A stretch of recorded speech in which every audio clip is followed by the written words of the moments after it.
Hello, listeners. This is Kat, and welcome back to Put Your Hands Up Podfics. This will be the continuation of Always Chasing After Something.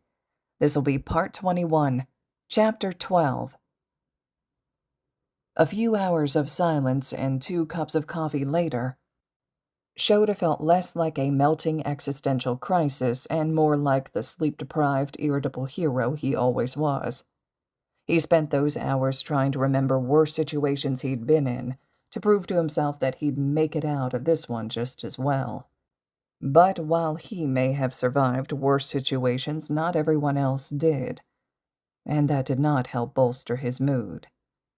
Bakugo remained a marble in the glass beside him, which was quickly becoming one of the most surreal experiences of his teaching career, and Kurogiri continued cleaning and re-cleaning things behind the bar. "Do you need to sleep?" "I'm not going to do anything with my student like this," Shota asked once. It seemed only fair, since the man/Nomu was clearly there to keep an eye on him and the marble. "I have not slept since Master created me," Kurogiri had replied. That line of questioning would have only led them down another path to Shota's existential crisis, so he left it alone and sat in silence.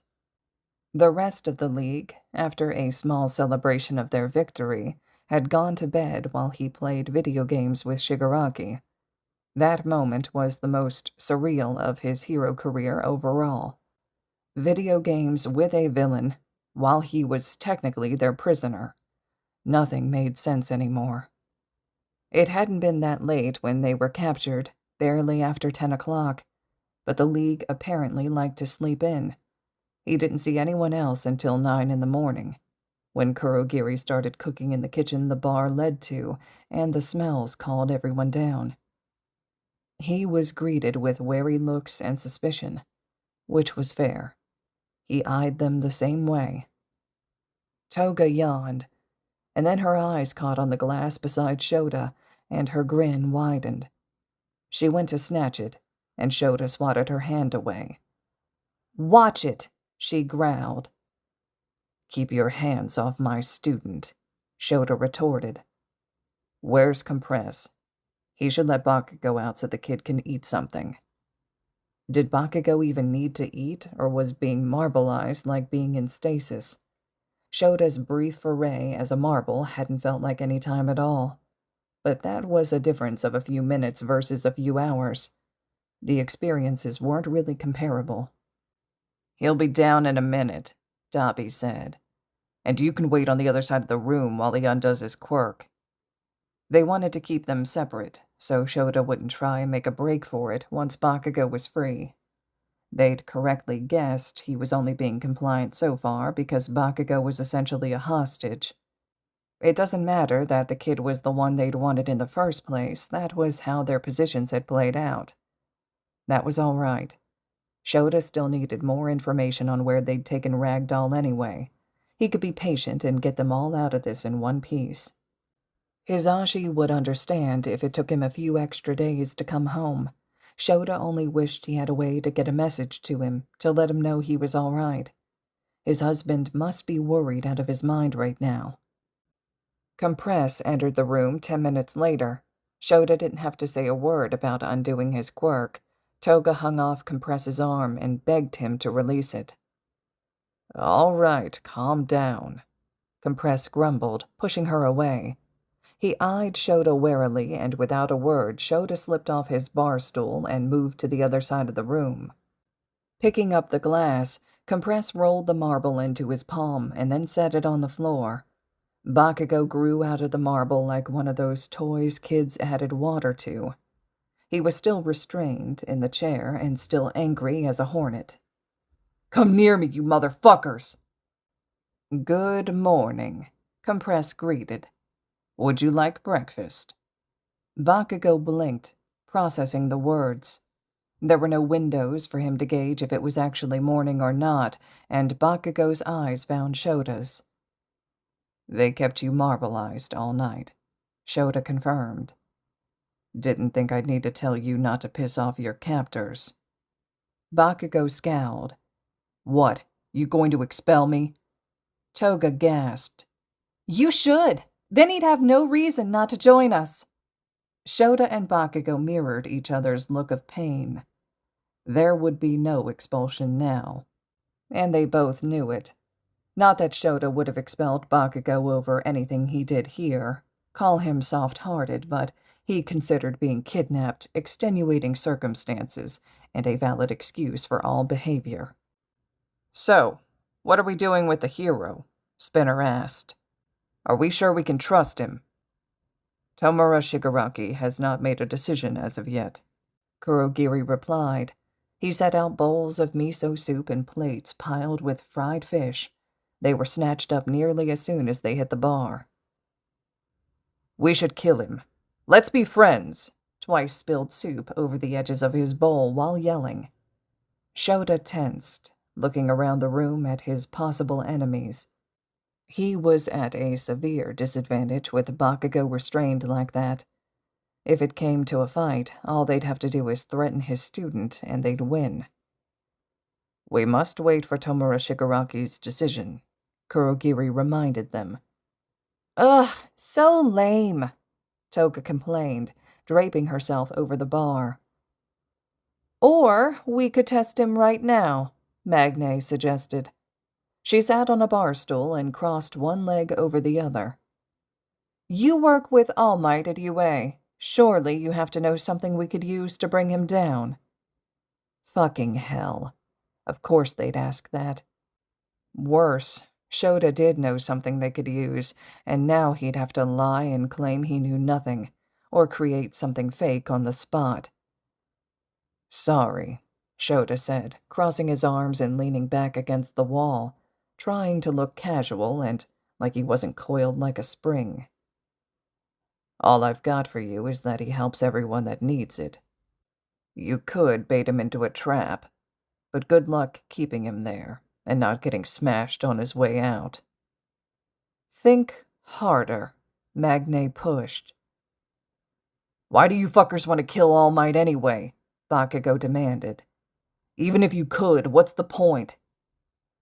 Because, without All Might, people will stop blindly following the heroes like little lost sheep, Shigaraki said, walking into the room and diverting all attention to him.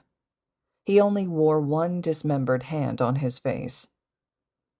They'll learn to think for themselves and realize we don't need heroes in the first place. And we won't stop with All Might, Spinner said. We'll purge this world of every undeserving hero using that label, just like Stain wanted. A Stain fanatic. Shota should have guessed. You take out the #1 hero, someone else will just take their place, Bakugo said. This whole thing is a waste of time. It's not just about taking out the heroes, Compress said. We're trying to create a better society, one more accepting of different quirks and mutations. It was a little acknowledged fact that the less suited for heroics your quirk was, the more people looked down on you. Shota saw that kind of discrimination all the time, even within UA. It was quiet and in the shadows, because it was simply impossible to eradicate it altogether. The best they could do was enforce a no-bullying policy and address it when they saw it. But unfortunately, that tended to teach students to hide it, rather than not be a bigoted ass. Thinking of the quirks of the League, Shota could understand why they'd want to see change. They must have faced challenges related to their abilities or their looks for years. After a certain point, hitting back was all some people could do to keep going. No matter their motive, though, it didn't justify what they were trying to do. Murder was never the solution. He should clarify, murder never solved massive societal issues. Stopping a specific individual, like All For One or the Doctor, murder was a very good option. Violence would get people's attention. Shota couldn't deny that, and once they had attention, they had a platform to direct people to the issues they wanted to change. But he had to draw the line at murder and hurting people. What? You crying because you got bullied? Bakugo asked. Can't handle other people not liking you. You don't get to look down at us when your quirk is so powerful, Spinner said. My quirk has nothing to do with whether or not people like me. Most of them try too damn hard to be my friend because they know I'm going to be the best, and they want a free ride to the top with me. Shota internally slapped a hand over his face. Bakugo was going to piss them off again and end up as a marble for another few hours. Must be so hard to be popular, Spinner muttered. When the extras only care about what they can get out of it, it's annoying as hell, Bakugo said. Shota needed to step in and say something before Bakugo got himself compressed again. I think Bakugo was trying to say that having what people consider a good quirk isn't always that great either. He didn't know how they'd escape yet, only that Bakugo couldn't be in a marble when he tried. But you understand what we're saying, don't you, Eraserhead? Compress asked. The way society views quirks as good or bad is a doomed system. It was only doomed because they were trying to kill it. I do, but murder is going too far. So he doesn't understand, Magne said. You're only here to protect your student and bring us down from the inside, Spinner said. We all know it. But he's such a nice guy. Kill him. The energy in the room turned hostile in an instant. Shota pushed himself off the wall. So much for trying to play nice. Neither of us is going to be joining you. You can either let us go, or we'll see how many of you I can take down with me. Fucking finally! Get these restraints off me, I'll blow 'em all to Kingdom Come! Bakugo yelled. Kurogiri, send him to Sensei. Shigaraki waved. Eraserhead is just another disappointment. Shota didn't wait for the villains to start moving. He lunged forward, slamming his elbow into Dabi's face. Blood burst from his nose and some of the scars on his cheeks, and he stumbled to the floor with a curse. Next, he grabbed twice and judo flipped him over his shoulder into compress. He moved toward Bakugo. Student safety was always the priority. He needed to undo the kid's restraints and figure out a way out of here. A warp gate swirled between him and his student, making him draw up short. It was only dangerous if he went through it, but he could cancel Kurogiri's quirk before then. Shigaraki stood between him and the warp villain, blocking Shota's view. He scowled. Was that on purpose? Did they know his limits? Bye-bye, Magne said behind him. His body went weightless. Swearing, he tossed a loop of his scarf out to wrap around something, anything, but that didn't stop his body from being flung forward, right into the warp gate. Sensei! Bakugo yelled. Shit, shit, shit. The student was the priority. Shota couldn't protect him if he wasn't there. He crashed onto a concrete floor, landing hard on his knees. The drop in temperature created goosebumps up his arms. His scarf still connected him to the bar, but it drifted lazily to the floor when the warp gate closed, now shorter. He swore and assessed his surroundings. Most of the room was covered in shadows, but it felt small. Someone breathed heavily in the darkness, and they started laughing. The sound was muffled, like something was in front of their mouth. A light buzzed on, dimming once before coming on full power. The man in front of him did not look like the world's most powerful supervillain. He was hooked up to several medical machines, and the top half of his head was nothing but heavy scar tissue. He didn't even have eyes. The man wore slacks and a white button-down shirt, the sleeves rolled up to make room for the various medical tubes poking his arms, and the collar unbuttoned. He reclined in a plush armchair. Beside him, a TV showed the current scene at the bar. He turned the volume up so Shota could hear Bakugo kicking up a fuss at Shota's disappearance and demanding his return.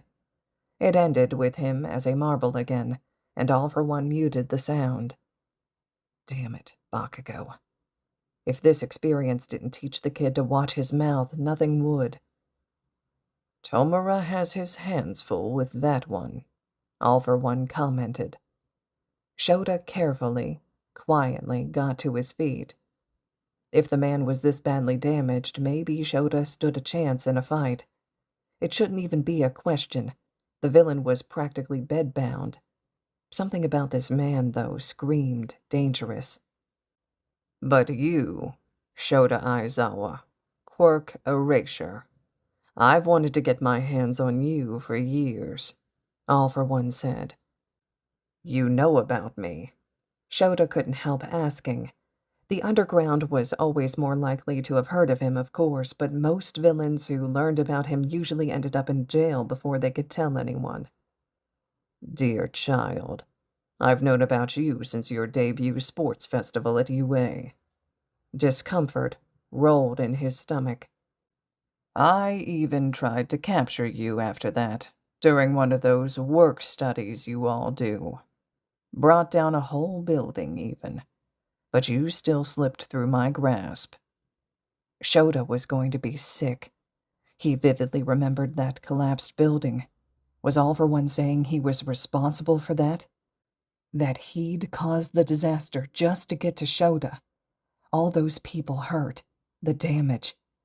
Oboro, just to get to him. We didn't walk away empty-handed, though. That friend of yours made a wonderful specimen. Friend? Specimen? Was he saying? No. Shota refused to believe it. Oboro's death was terrible and heartbreaking enough as it was. He would not allow this villain to make it even worse. What was his original name again?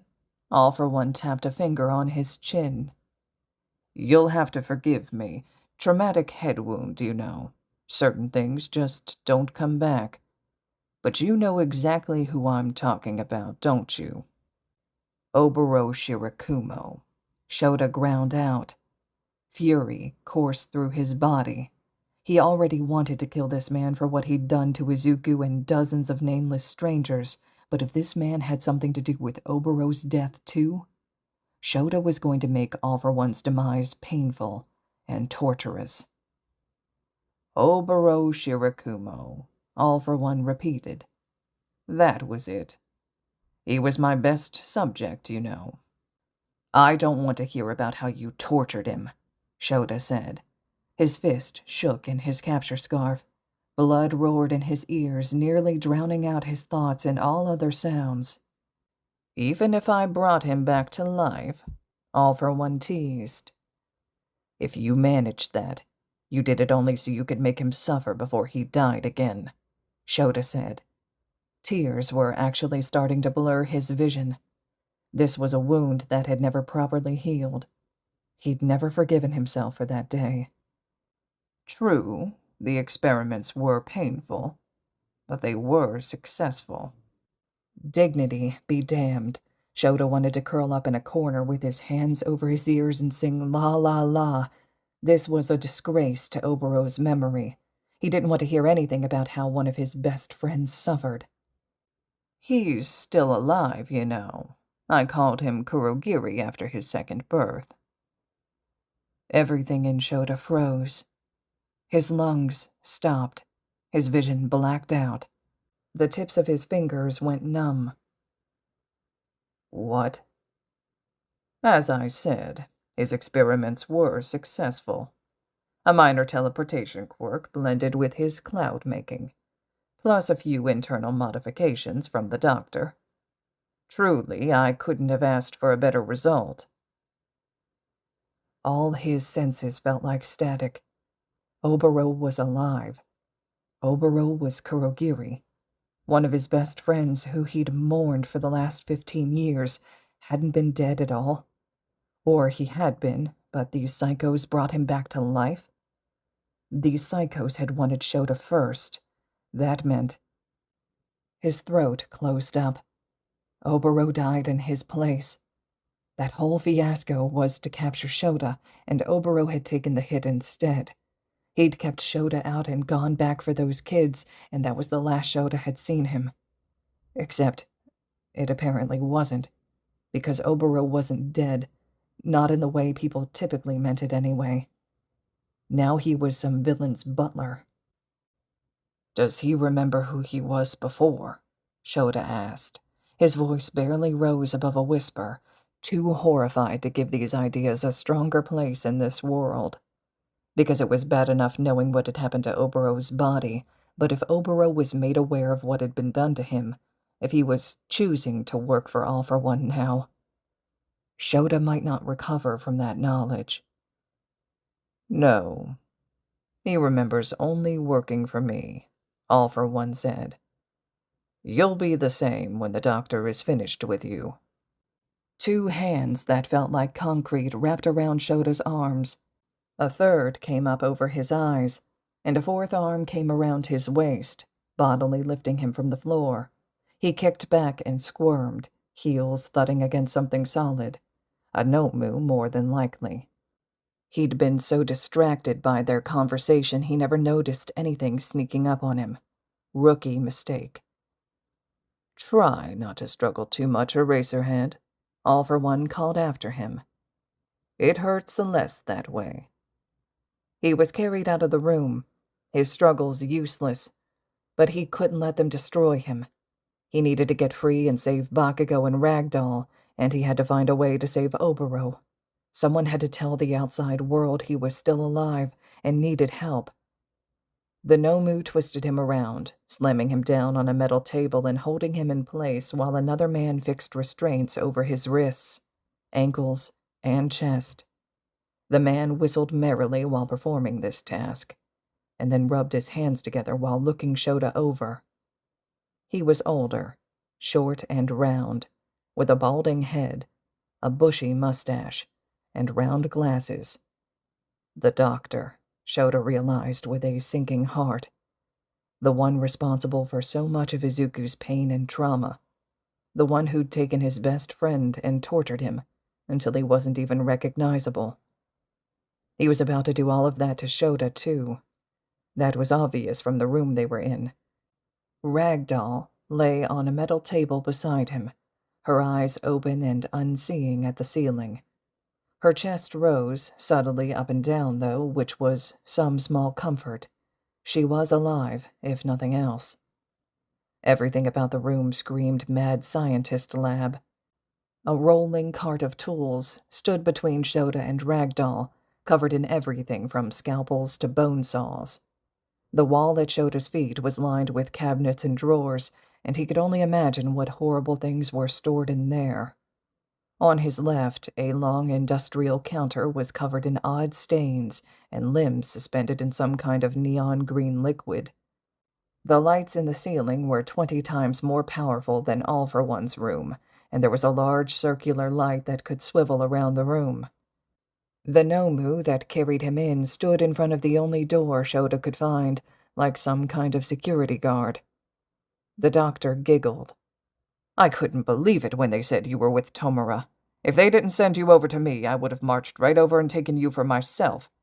What a waste to just let you run around with that league. You could do so much more. He grabbed at Shota's face, fingers digging into Shota's cheeks when Shota moved away. None of that now, the doctor said. I need to take a proper look at how your quirk works in your eyes, so I don't damage it. He pinched Shota's eyelids and drew them apart, making Shota's eyes water. Get your hands off me, Shota demanded.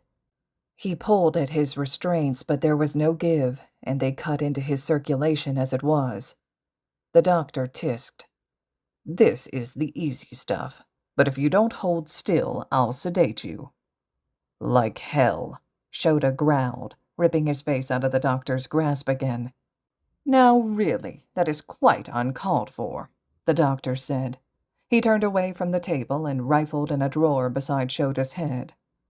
I still need you to be conscious for this part, so a paralyzer ought to do the trick. Let go of me right now, Shota demanded. Adrenaline coursed through his veins, but he had nowhere to go, no way to fight. He scratched at grooves in the table under his fingertips, horror crashing over him when he realized the marks were from previous victims doing the same thing. The doctor did not undo any of the restraints. All Shota received for his protests was a needle jabbing him in the neck. His body stopped responding to him, falling deathly still despite his mind frantically telling it to move. He couldn't even scream, tongue sitting heavy in his mouth. "Much better," the doctor said, rifling for more tools. "Now, this little camera is going to go under your eye here, so it might be a little uncomfortable." This was hell. Shota was in hell. All right, listeners, this concludes the first half to Chapter 12 of Always Chasing After Something. The second half to this chapter will be up next. I would love to hear your thoughts and reactions to this one so far. Drop your comments below for me. Let me know what you're thinking. Just a reminder, this fic is located over on AO3, so you can always slide over leaving comments, kudos, and support to the original author as well. I'm sure it's much appreciated. And as always, thank you all so much for listening.